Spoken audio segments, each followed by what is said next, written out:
I would now like to introduce Richard Dychtwald, President and CEO of the G.D. Searle and Company. Well, thank you, Dr. Butler. America is growing older, and today, as you know, there are more than 65 million people over the age of 50. This group represents approximately 25% of the population, but consumes nearly 60% of all healthcare resources. And in addition, there are more than 76 million baby boomers born between 1946 and 1964 who will soon swell the ranks of Americans 50 years and older. These aging baby boomers have two direct concerns regarding aging and health. First, they are now coming to terms with the health problems of old age as they impact their parents. And secondly, they are reaching a stage of life where early symptoms of chronic disease have begun to surface.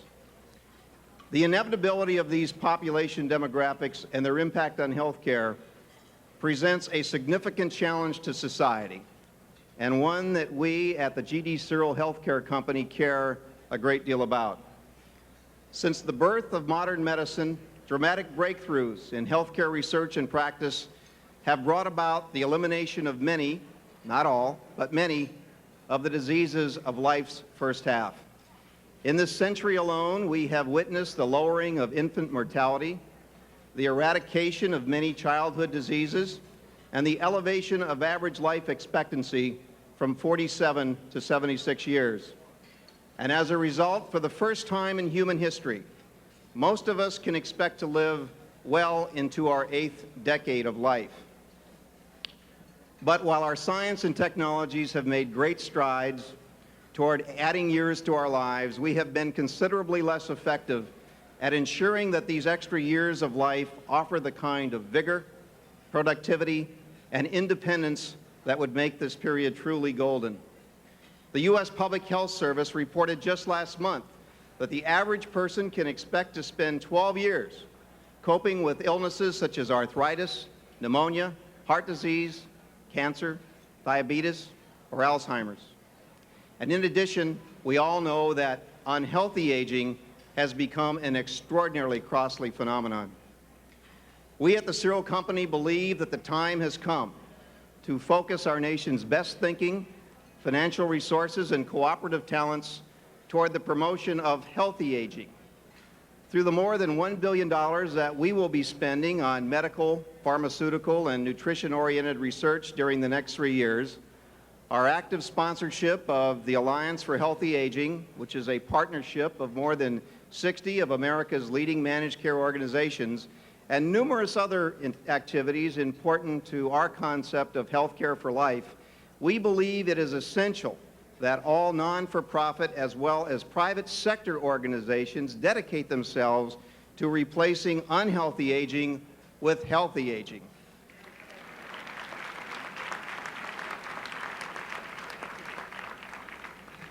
We're very proud to be participating at this very special White House Conference on Aging and are particularly pleased to be sponsoring this evening's future-oriented agenda.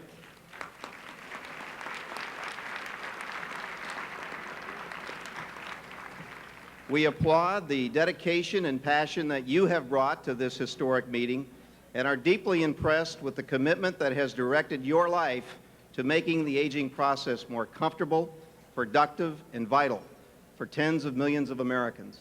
And I'm personally honored to be with you tonight. Thank you very much.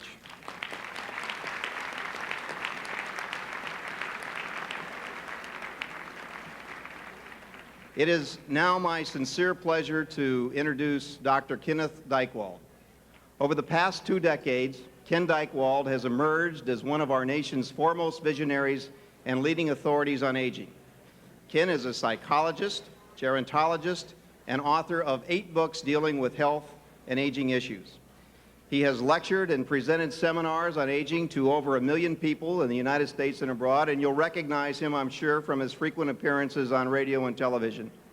Now, a few years ago, Ken started his own company called AgeWave, and as president and CEO, he has applied the lessons learned from his years as a gerontologist to the business environment. So, In addition to his impressive scientific credentials, he is recognized as an expert on business development, population demographics, and employment policy to many of the nation's leading corporations. It is indeed a pleasure for me to introduce my friend, Ken Dychtwald.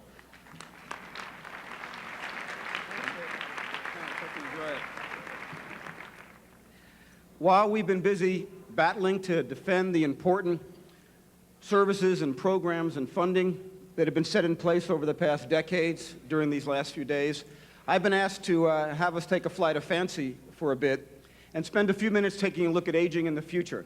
So what I'd ask you to do is to just forget about all the things you've been worrying about, at least for a few minutes, and allow me to share at least 4 conclusions that I've arrived at after 21 years of reflecting on this theme. Now, in order to get to those 4 relatively simple, and I think you'll find provocative, I hope you do, conclusions, what I'd like to do is to share with you some of the forces that are at play that are changing our lives and changing this issue of aging, certainly for generations to come. And if I can get my first slide up there on the screen. First, one of the major and most extraordinary events of our time is the fact that we live in an era of elevating life expectancies. Indeed, if you look at this chart, you see that 1,000 years ago, the average life expectation worldwide was 25. Indeed, throughout 99% of all human history, the average life expectation was less than 18 years. And what we find is that in the past, people didn't age, they died.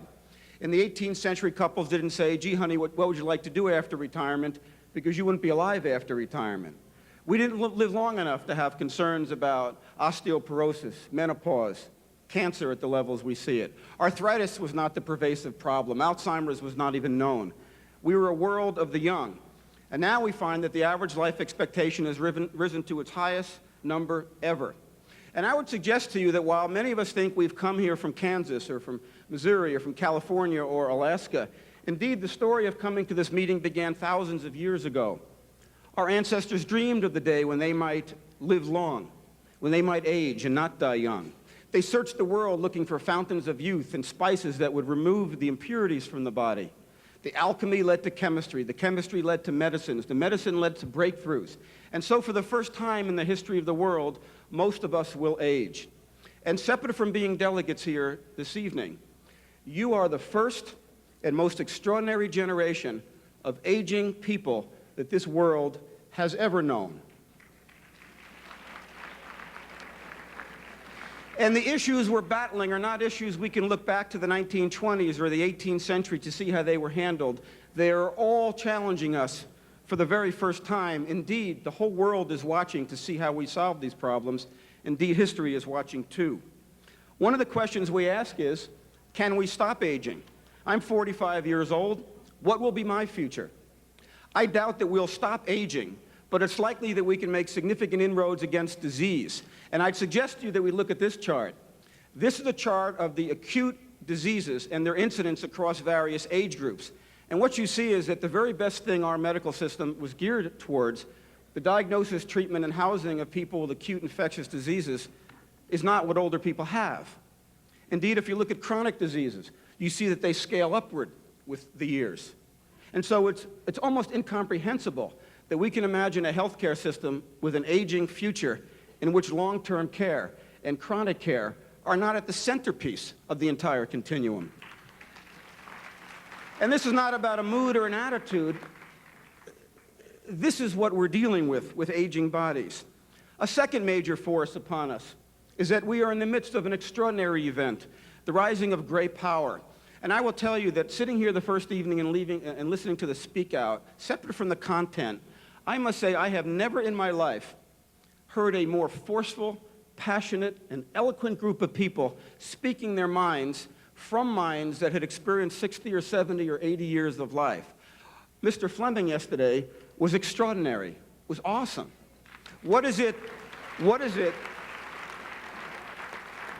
to have a 90-year point of view on life? The effect of the elevations in life expectancy is that the growth in the number of our elder population is moving at a different pace than the rest of our age segments. And so we have a different weight and heft to the mature side of the equation. There were always some older people, but there were very few. In the early years of Social Security, 30, 40 supporters per each recipient. Now the ratios have changed as so many more of us are growing older. It is only in this era that we would have extraordinary organizations like AARP with more members than most countries have people. It's only in this era where people like yourselves would be walking around not with buttons saying senior victim, senior vulnerable, senior failing, but senior power.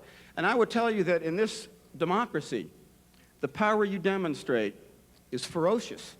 To watch the president and the vice president being here and doing almost anything we'd like, they take you very, very seriously.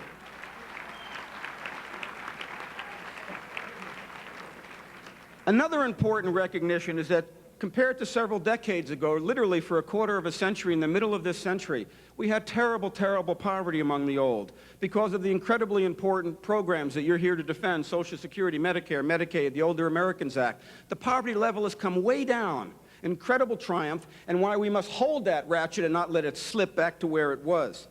At the same time that the poverty is going down, your generation are perhaps the smartest savers in American history, and now find yourselves, not all, but on average, with the highest net worth of any age group in this country. And so for the first time, you're beginning to see something you didn't see before, which is businesses wanting to sell cars to mature people, breakfast cereal companies wanting to get your interest in their products, fast food companies having retirees in their commercials. We seem to be having a burgeoning mature market. At the same decade that the 50-plus population is declining, it's the same decade that the 18 to 34-year-old segment is losing 9 million people. The 50-plus segment is growing by 12 million strong. But I would tell you all is not completely good. If you get a little more closer examination going, if you can read this slide, you see that we segment out the poverty levels. Indeed, the overall poverty level among the elderly is at a very, very strong and positive place. But when you start looking at the minority segments of our population, the African American, the Hispanic, the poverty levels are terribly bad. And then when you isolate it even further and look at the African American or Hispanic single women living alone, my goodness, almost half of those people live below the poverty level, and another significant proportion above. So we've made great strides, but there's still serious, serious work to be done. At the same time that this is all taking place, we now have a new batch of 50-year-olds coming along. The average age of the Rolling Stones this year is 51. Mick Jagger himself is a grandfather. He's older than our president. And whatever 50 used to be is not going to be that way ever again. And we know the reason. Between 1946 and 1964, 76 million babies came along, which made the diaper industry prosper, put pediatric medicine on the map, made lots of sales of Kodak cameras, Gerber's baby foods.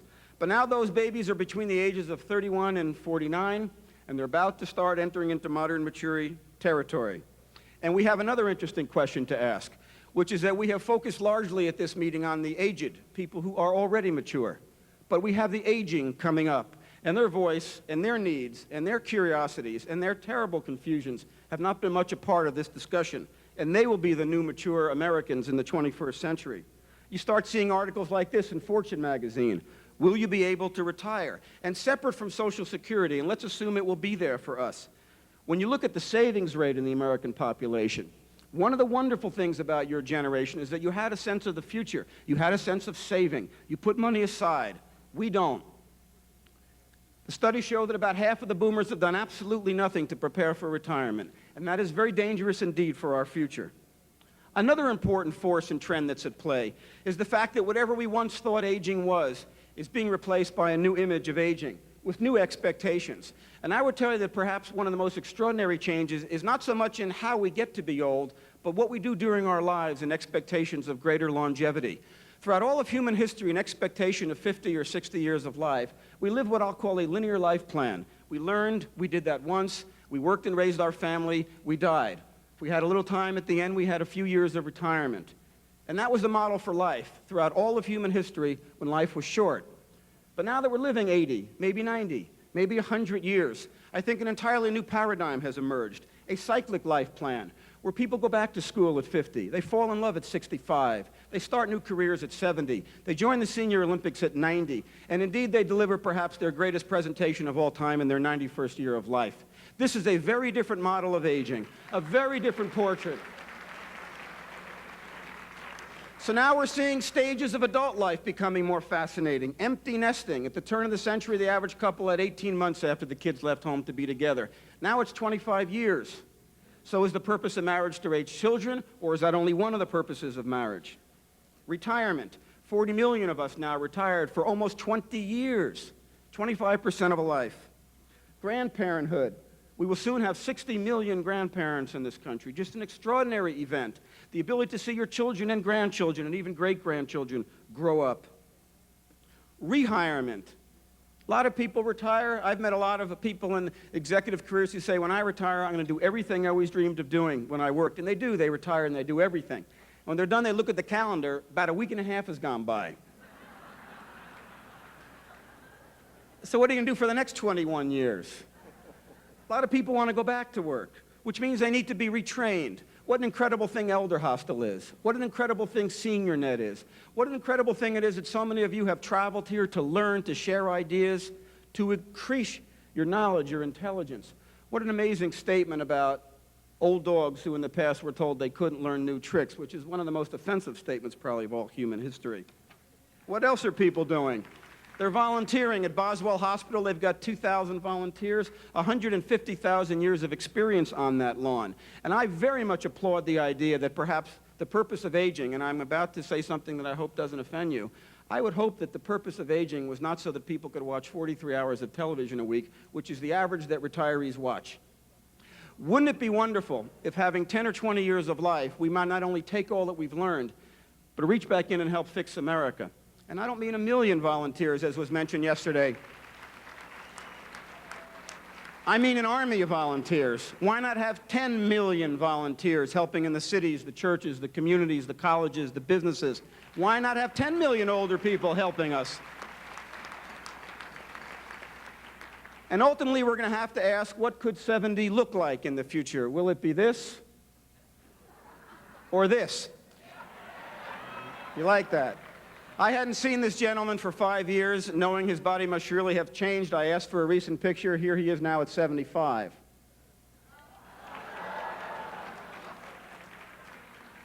People say, oh, we'll never have a healthy aging. But people said Roger Bannister couldn't run a 4-minute mile. But as soon as he broke the 4-minute mile, high school kids all over the world started running faster. We've seen so much of the poverty, the vulnerability, the sickness of aging, all very important. What we need is a positive image, something to reach for, something to want to be like. And so let me share with you my conclusions with these forces at play. First, absolutely essential that we create a new image of aging and a new role for elders. Absolutely essential. Certainly when Bismarck picked 65 as the marker of old age in the 1880s, that was the point at which old people became old. We all know that people don't get old at 65 anymore. My goodness, I've been sitting next to people at this meeting in their 70s and 80s and 90s. They've got more kick in their engine than half my friends. What is aging anymore? We are aging later. And what is the purpose of aging? What might we do with these extraordinary years of our lives? And the whole world is watching. And history is watching. My second conclusion, there is no America if we simply grow old in huge numbers sick. There is no America. You run the numbers, we are bankrupt. The amount of those of us caring for parents, the amount of economic loss, the destitution. We must replace unhealthy aging with healthy aging. It must require an appropriate health care system. I will tell you that you could put all the money in the world into Medicare, which maybe we ought to, but unless the physicians are trained to be able to practice aging-related medicine, we're not going to get it right. When Bob Butler says that there are 140 medical schools in America and only 1 department of geriatrics, and there are 5 to 7 million in-place healthcare professionals currently taking care of you, most of whom have never received any training whatsoever in dealing with older people, I can't imagine that we're not making horrible mistakes, and I can't imagine that we're getting the most economic treatment if our people are not committed and skilled. Secondly, we've got to fund a great deal of research. Please, I would hope that the future legacy to our children is not 12 million Alzheimer's patients. Although we need palliative and adult daycare, we need enormous amounts of money so that Alzheimer's, so that cancer, breast cancer, prostate cancer, arthritis, diabetes, osteoporosis will be diseases that have an end to them. This will not happen unless we fund research. And Third, on healthy aging, we all must make extraordinary commitments in our lives to staying healthy. The fact that half the elderly don't wear their seat belts, the fact that a third of the elderly are overweight, the fact that 60% of the elderly don't exercise, the fact that people don't watch their diets. Please, please, we can't blame the system if we're not doing our fair share to age as healthfully as we possibly can. Third, I think the time has come that it's essential that we gerontologize America. We in the field of aging have made enormous strides in the research that our research colleagues have done, pioneering programs, but there are still huge amounts of work to be done. Several years ago, a company made an interesting marketing decision. They decided, this company, Monsanto, should we have a sugar substitute that was in a little packet on a counter, or should we make it an ingredient in 10,000 products? It's called NutraSweet. I think we need to make gerontology an ingredient in all that is American. What do I mean? It's about time the people in the media play the aging issue more sensitively. It's about time that all of our nurses understood what it feels like to be alone and a single woman. It's about time we made the typeface in our newspapers readable for older people. It's about time we designed products that people with arthritis can open with their arthritic hands. It's about time we train the people who work in our museums and our public buildings to get with the program. We are an aging society. The whole world is watching. History is watching. Fourth and last, while we're concerned with the needs of the aged, and while a fierce battle is being struck this week to defend the important programs that have been put into place that have allowed us this extraordinary privilege, we need to also take all the lessons learned from your lives and turn to the next generation and teach them. I can tell you that separate from all the work I've done in my 10 years in the nonprofit and 10 years in the for-profit sector, the most valuable lessons I've learned in the field is what I have learned from the older people I have worked with. What they've taught me about paying attention to my health, what they've taught me about loving my parents, what they've taught me about contributing to the community. We who are older, you who are older, must take the lessons learned from going down this uncharted path and turn to the next generation and guide them financially, health-wise, spiritually. It is not enough to simply say, we've lived our lives, now we're done. Enormous amount is needed from you. My final point, you are, whether you feel that way or not tonight, you are the oldest, most long-lived, wisest, and most experienced generation in the history of the world. The decisions you make here this week for yourself and for future generations will be your legacy. We turn to you not only for your years and for your feistiness and your power, but we turn to you for your sense of fair play, for your sense of what will work for all of us, and for your understanding that in order for America to be the great country perhaps it was when you were younger, and many of us wish it were that way again, there's a pie, and we've got to figure out how to best divide it up. And I know that you will come to the right decisions in that regard. Thank you very much.